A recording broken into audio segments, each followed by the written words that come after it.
these deficiency stories and the stories of the external pressure, how they manifest as stories and beliefs in our life. You untangle those things from believing that they're real and true to seeing that they're just things that we believe. It's like programming. It's like we grew up in a cult. We don't realize it. A lot like that. And then at some point we realize it, and then we recognize we have to go to do some deprogramming to get out of that. Because under that there is love. It's like when we pull back the conditions of our love, and we see that in inquiry a lot. It's like we're looking at ways in which we've put a sense of separation between ourselves and other people, either through judgment or conditions. We pull those things back and those beliefs back. Pull them back meaning let them dissolve in awareness. Just let them dissolve. What shows up is just the love that we do feel for the person and for each other. And that's the thing that's dry. It's like under all of the other stuff, the storm of stuff, there is this love and this love is clear.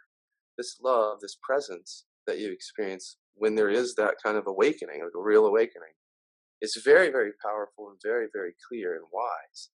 And you can trust it because it's not tied into deficiency stories. It's not driven by emotion.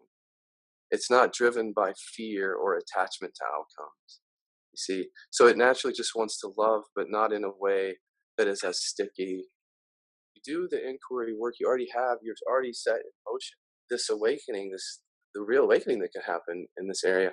And the other thing is just context. Just talking about this. The answer is unconditional love, but how do you get there? Because we use the inquiry to get there. And then the unconditional love is just, there are things that we say to people that we feel like come from the language of unconditional love, where they're truly given a choice and a freedom, and that we're not doing this to them anymore, that we're trying to be the people that don't do that anymore. Changing the way you relate to people, right, just has a transformative effect. When you switch, when you shift on your side, they can then have room to change. It's simple as that.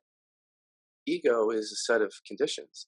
Ego meaning is just that thought-based self that comes up in words and pictures in our awareness every day.